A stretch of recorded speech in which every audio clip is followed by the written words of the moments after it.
বন্ধুরা, আমরা তিরুপতি থেকে তিরুমালায় চলে এসেছি। তিরুমালা সমস্ত ঘোরার পরে আজ আমরা ভগবান শ্রী বিষ্ণুকে অর্থাৎ তিরুপতি বালাজি বা শ্রী বেঙ্কটেশ্বর স্বামী মন্দির দর্শন করব।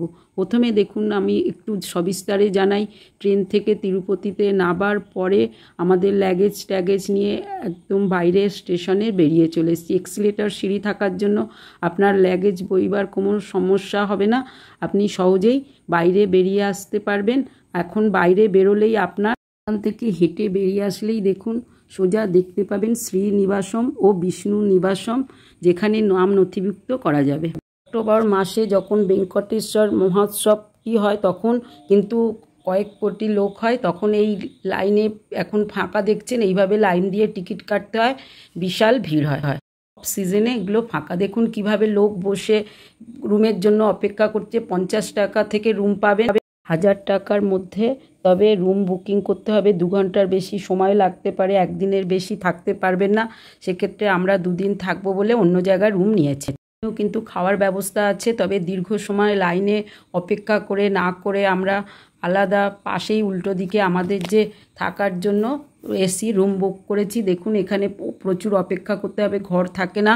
ঘর জন্য 1-2 ঘন্টা ধরে অপেক্ষা করতে হবে। কত লোক বাইরে বসে আছে দেখছেন, সেক্ষেত্রে অনেকটাই ঝঞ্ঝাটের ব্যাপার। তবে তিরুমালাতেও প্রচুর রুম পাওয়া যায়, তবে 24 ঘন্টার বেশি থাকতে পারবেন না। রাস্তাটা দেখছেন, এটা বিষ্ণু নিবাসম, শ্রীনিবাসম বা স্টেশন বলুন, এই রাস্তাটা ধরেই এগিয়ে যেতে হবে। দেখুন এখানে একটু বালাজি মন্দিরের ধাঁচে একটা করে রাখা আছে, মেমেন্টো বলেন, যা স্ট্যাচু বলেন, যার জলে ভরা থাকে, রাত্রিবেলা সুন্দর আলো দেয়। দেখুন বিষ্ণু নিবাসম, শ্রীনিবাসম এইগুলো ঘিরেই কিন্তু স্টেশনটা গড়ে উঠেছে।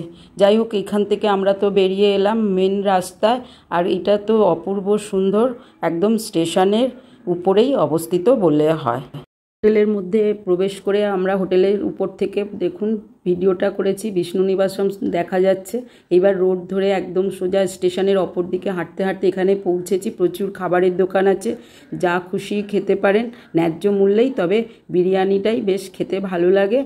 আর সেইগুলোই দেখুন ঘুরিয়ে ফিরিয়ে আমাদের খাওয়া হয়েছে। চলুন, হোটেল রুমটা তো আগে দেখিয়েই দিয়েছি বন্ধুরা, 2000 টাকা অ্যাডভান্স দিয়ে, তারপরে বাকিটা পরে দেওয়ার কথা। এবার দেখুন আমরা পাপ বিনাশমের থেকে একটুখানি তিরুমালা দর্শনের পরে শুদ্ধ হয়ে নিলাম। স্নান করা হয়নি জামা কাপড় রাখার সমস্যার জন্য।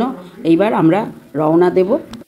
পাপ বিনাশমে স্নান করলে সব পাপ মুক্ত হয়। যাই হোক, সবথেকে গুরুত্বপূর্ণ দেখুন, আমি তিরুপতি মন্দিরের থেকে যে লাড্ডু কিনে এনেছি সেই লাড্ডুগুলো আপনাদের আমি দেখাবো। আশা করি ভালো লাগবে। এখন লাড্ডুর গুণমানটা অনেকটাই অন্যরকম, যেহেতু খেয়ে পছন্দ হয়েছে। মন্দিরের প্রসাদের সঙ্গে একটা লাড্ডু পেয়েছি, আর বাকি 50 টাকা করে এই লাড্ডু কিনেছি। টিকিট বুকিংয়ের সঙ্গে এই লাড্ডুগুলো কিন্তু আপনারা পাবেন। আর 50 টাকা দেব দর্শনের পরেও কিনতে পারেন। 200 টাকারও লাড্ডু আছে, সেগুলো বিশাল বিশাল বন্ধুরা, দেখলে আপনারা চমকে যাবেন। আর অন স্পটও পুজো দেওয়ার পরে লাড্ডু কেনা যায়। বন্ধুরা, প্রসাদ হিসাবে লাড্ডুটা আগে খেয়ে দেখবেন, যদি পছন্দ হয়, গুণমান ভালো থাকে, তবেই কিনবেন। ওখানে প্রচুর লাড্ডু টন টন বিক্রি হচ্ছে, টেস্ট করে কেনা যায়। এমনকি ব্যাগ না নিয়ে গেলেও সঙ্গে আপনি ওখান থেকে ব্যাগ কিনে নিয়ে লাড্ডু কিনে নির্দ্বিধায় নিয়ে চলে আসতে পারেন।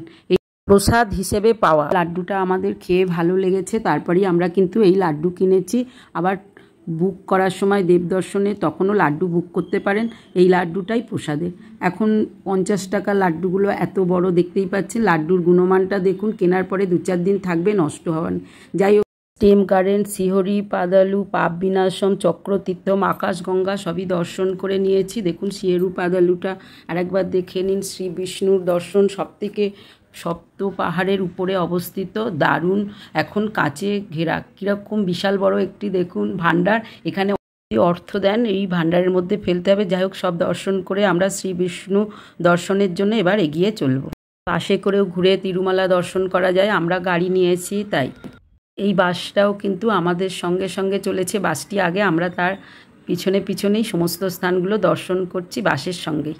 কিছু বিশেষ তথ্যের মধ্যে আছে তিরুপতি বালাজি মন্দির, যা তিরুমালা ভেঙ্কটেশ্বর মন্দির নামেও পরিচিত, ভারতের বিখ্যাত ধনী মন্দির হিসাবে গণ্য করা হয়।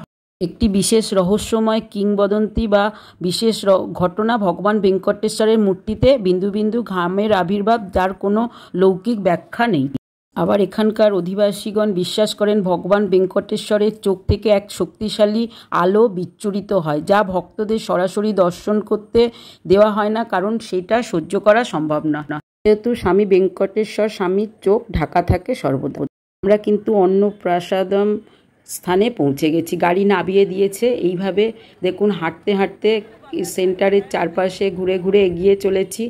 যেখানে সেখানে দেখুন বেশ সুন্দর দোকানের উল্টো দিকে কিন্তু ব্যক্তিগতভাবে কিনে খাওয়ার জায়গা আছে। এরকম 9-10টি রেলিং ঘুরিয়ে ঘুরিয়ে তবে কিন্তু আপনারা মেন বিল্ডিংয়ে প্রবেশ করতে পারবেন। তবে লাইনটা বেশ সুন্দরভাবে সরে যায়, কেউ দাঁড়িয়ে থাকে না, আর হাজার হাজার লোক একসঙ্গে খেতে পারে। অনেক বিশাল রুম, চলুন সেটা দেখতে পাবেন, কোনো অসুবিধে নেই। যে সময়ই যাবেন সে সময়ই খাবার পেয়ে যাবেন। এইভাবে ঘুরতে ঘুরতে এখানে কিন্তু দান বা ডোনেট করতে পারেন। প্রবেশ করেছি, দেখুন সমস্ত ব্যবস্থা। এরাই কিন্তু স্টেশনে ঘুরে বেড়াচ্ছিল। এখানে টিফিনের জন্য সকাল 8:30 থেকে 10:30 পর্যন্ত ব্রেকফাস্টের ব্যবস্থা আছে। দেখুন এবার এখানে খুব সুন্দরভাবে শ্রী বিষ্ণুর চিত্র, তার এলাকার যেখানে তার জন্ম বৃত্তান্ত, যেভাবে তার জীবনীপঞ্জি অঙ্কিত আছে, যা অসাধারণ। না দেখলে সত্যি বিশ্বাস হয় না। এই জায়গাটা দাঁড়িয়ে দেখতেই পারেন, কিন্তু আমার 3টে স্লটে যেহেতু টিকিট বুকিং আছে, আমরা বেশিক্ষণ দাঁড়াতে পারিনি। এখানে ঘুরে ঘুরে সমস্ত একটু ভিডিও করলাম বন্ধুরা। আর তো ভিতরের ভিডিও করা যাবে না। দেখুন কত সুন্দর কিভাবে পাহাড়ের ছবি চিত্রিত করা আছে একটি ফ্রেমের মধ্যে। এইভাবে এগিয়ে চলতে চলতে ধীরে ধীরে দেখুন আমার সঙ্গে থেকে পুরো দেবদর্শন অন্নপ্রাসাদন সেন্টারটা দেখেই নিতে পারবেন, কি সুন্দর গাছগুলো চিত্রিত করা। এইবার আমরা চলে এসেছি অন্নপ্রাসাদম সেন্টারে। এখানে আমি ভিডিও করছি। দেখুন মূল মূর্তির ন্যায় এখানে ছবি অঙ্কিত করে ফটো ফ্রেমে বেঁধে রেখে দেওয়া আছে দারুণভাবে, আর ধূপ দীপ তো জ্বালানোই আছে। এইবার হাজার হাজার লোক কিভাবে প্রসাদ গ্রহণ করছেন। এরকম বিশাল বিশাল প্রচুর কক্ষ আছে, কোনো কোনো কক্ষে আবার ইডলি ধোসাও খাওয়ানো হয়। কিন্তু আমরা অন্ন প্রসাদ নেওয়ার জন্য এই সেন্টারেই প্রবেশ করেছি। আমাদের সব দেখে সময় কম থাকার জন্য যেখানে যেখানে খালি ছিল আমরা 4 জনে সেখানেই বসে পড়েছি। প্রসাদগুলো এইভাবেই কলা পাতায় করে প্রথমে রেডি করা আছে। এটি প্রথমে গালে দিলাম পায়েস, আর এটি দেখছেন একটু লাউয়ের কারি মিষ্টি টাইপের, আর অন্য আরেকটি যেটা প্রসাদ আছে এটা বেশ ঝাল ঝাল টাইপের, তবে সবই একটু অন্যরকম, সব টকের ভাব আছে। যাই হোক, গরম গরম খাবার খারাপ নয়। আপনার হাজার হাজার লোক এই প্রসাদই খেয়ে জীবন ধন্য হয়ে যাচ্ছে। সবার ক্ষেত্রে কোনো বিশেষ আলাদা কোনো ব্যবস্থা নেই। যাই হোক, উপরে মাথার উপরে কিভাবে ফ্যানটা ঘুরছে দেখতেই পাচ্ছেন।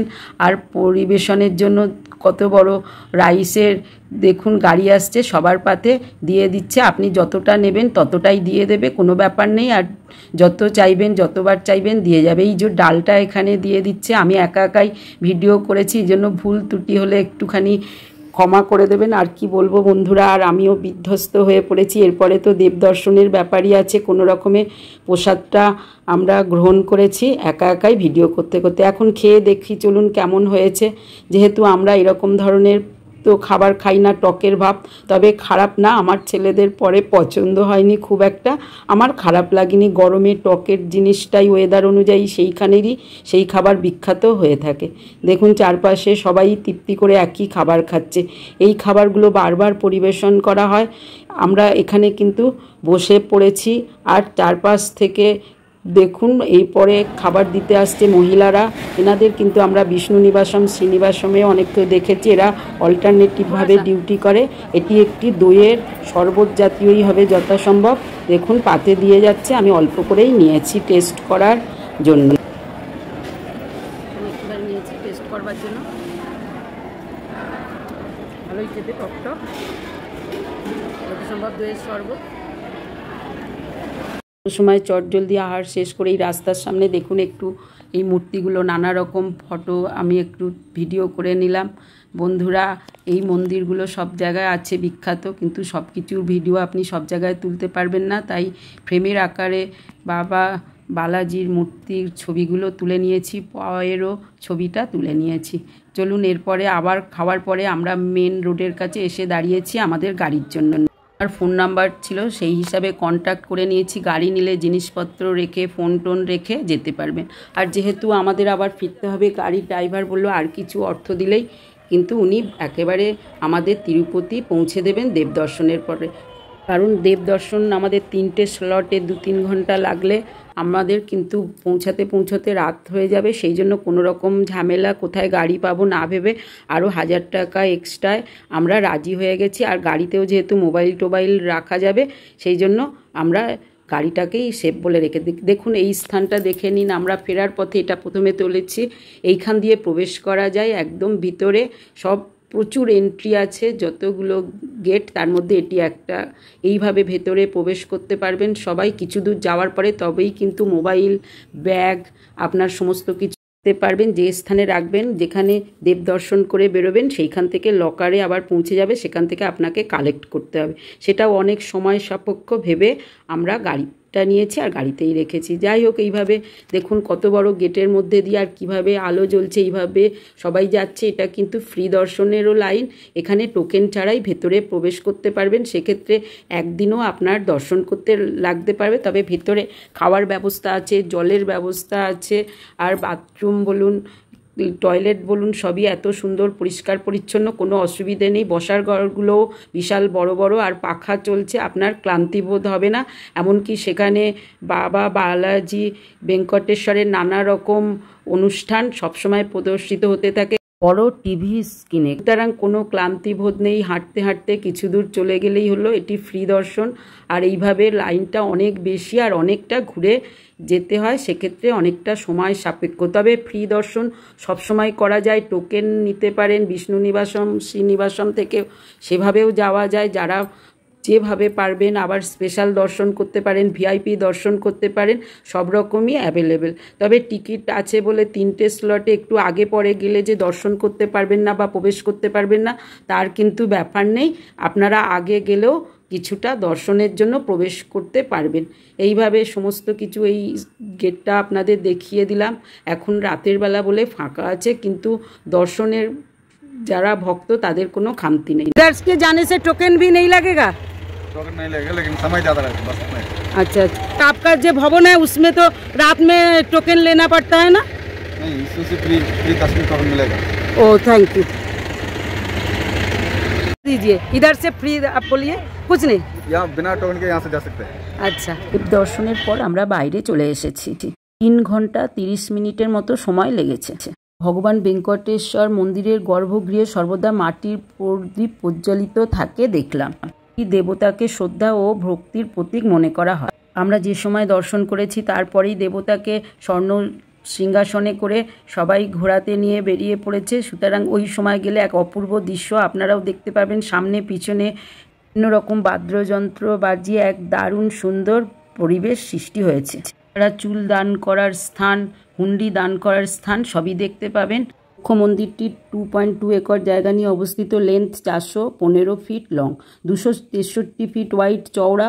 মহাধরম দিয়ে প্রবেশ করতে হবে মন্দিরে, অর্থাৎ 50 ফিট উঁচু গোপুরাম বা গেট পার হয়ে মন্দিরে প্রবেশ করতে পারবেন। এখানে আছে একটি উঁচু ফ্ল্যাগ, যার নাম ধ্বজস্তম্ভ। ভিতরে প্রবেশের পর বাদিকে দেখতে পাবেন রঙ্গনায়কম মণ্ডপম, আর ডান দিকে আছে আয়না মহল। ভক্তরা ভেন্ডি বাখেলি দিয়ে যে প্রবেশ করেন সেই স্থানের প্রবেশ স্থানটিকে বলা হয় সিলভার এন্ট্রি। এইরূপ একটি স্বর্ণখচিত সিংহাসন তিরুমালা তিরুপতি বালাজি মন্দিরে আছে। সিলভার এন্ট্রি দিয়ে প্রবেশ করার পরে আপনি প্রবেশ করতে পারবেন বাঙ্গারু বাকিলি, যা গোল্ডেন এন্ট্রি নামে পরিচিত। এখানে একটি সীমা আছে, দড়ি বা স্টিলের পাত দিয়ে ঘেরা, যার বাইরে যেতে পারবেন না। তিরুপতি বালাজি মন্দিরের কিছু অংশ এই মন্দির থেকেই আপনাদের আমি দেখিয়ে দেওয়ার চেষ্টা করেছি, যা প্রায় অসাধারণ, প্রায় সেম একই ধরনের কিছু দ্রষ্টব্য জিনিস এই মন্দিরেই দেখতে পাবেন। গোল্ডেন এন্ট্রি দিয়ে প্রবেশের পর ক্রমে অন্ধকার স্থানের মধ্যে প্রবেশ করতে হবে। এখানে উচ্চতা ক্রমে কমতে থাকে, আর অন্যের মতে এই উচ্চতা ক্রমে কমে যাওয়ার অর্থ হলো আত্মা পরমাত্মার কক্ষ পর্যন্ত পৌঁছানোর প্রতীক।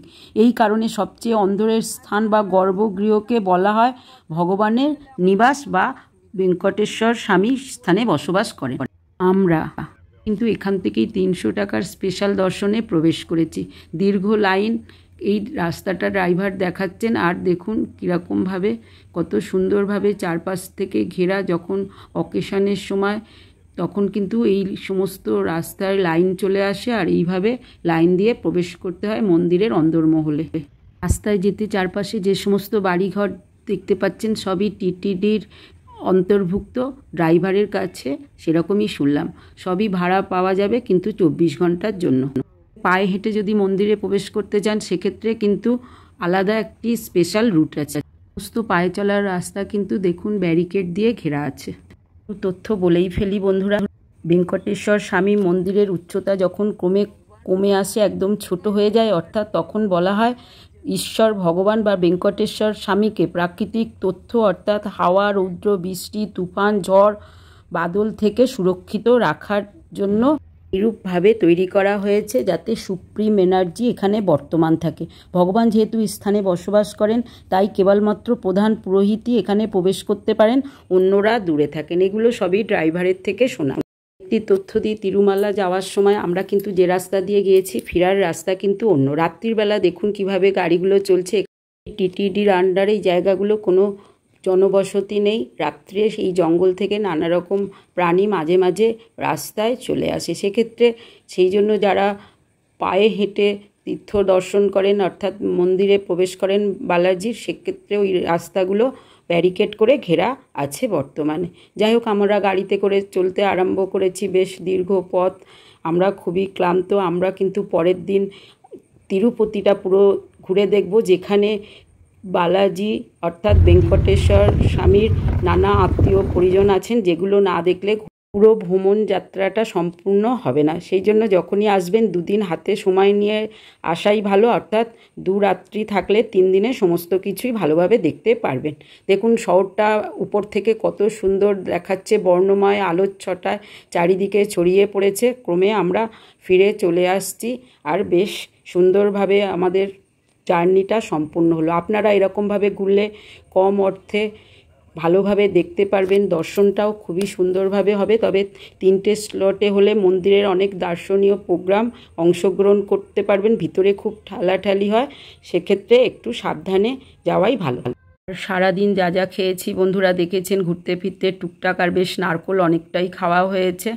ড্রাইভারের সঙ্গে দর কষাকষিতে বন্ধুরা আমাদের কিন্তু 2800 টাকায় সমস্ত ট্যুরটা কমপ্লিট করেছে। আপনারাও একটু দরাদরি করবেন, আর ড্রাইভার ভালো হলে তো কথাই নেই। আমরা দেখুন পেটাই পরোটা কিছুটা নিয়ে নিয়েছি, আর ওদের তড়কা ডাল, একটুখানি দই, এগুলো কম্পালসারি, ডিম ভাজা, বিরিয়ানি নিয়ে নিয়েছি, আর চিকেনের কারি সেটা এখনও আসেনি। এইভাবে সমস্ত কিছু কমপ্লিট করে নিয়ে আমাদের রাত্রিরের খাওয়াটা বেশ সম্পূর্ণ করলাম সুন্দরভাবে। খুবই ক্লান্ত। পরের দিনের যে ট্যুরগুলো অবশ্যই সঙ্গে থাকুন, দেখুন। তিরুপতিতে প্রচুর সুন্দর দেখার জিনিস আছে। সবাই ভালো থাকবেন শেষ পর্যন্ত আমার ভিডিওটা দেখার জন্য, আর এমনভাবে ঘুরতে পারবেন আমি সমস্ত কিছু পুঙ্খানুপুঙ্খভাবে তথ্য দিয়েছি। সঙ্গে থাকুন, ভালো থাকুন। আবার কিছুদিনের মধ্যেই আবার আপনাদের কাছে ফিরে আসব তথ্যগুলো সংগ্রহ করে নিয়ে। আমরা যে হোটেলে ছিলাম সেই হোটেলের দেখুন নামটাও দিয়ে দিয়েছি, ফোন নাম্বারটাও দিয়ে দিয়েছি।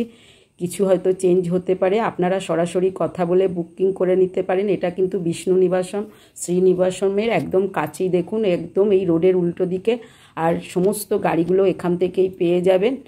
আমরা কিন্তু তিরুমালা তিরুপতি ঘুরে ভাইজাগ হয়ে বাড়ি ফেরার ইচ্ছা। মন সংক্রান্ত তথ্য পাওয়ার জন্য সঙ্গে থাকুন। তো বন্ধুরা, যাওয়ার আগে আমার চ্যানেলটা লাইক, শেয়ার, সাবস্ক্রাইব করে তবেই যাবেন, কিন্তু টুক করে চলে যাবেন না। আজ আসি, সবাই ভালো থাকবেন। জয় তিরুপতি স্বামী জয়। শেষে দেখালাম এখানে কিন্তু ইডলি ডোসাগুলো দারুণ টেস্টি বন্ধুরা, একবার কিন্তু টেস্ট করে খেয়ে দেখবেন।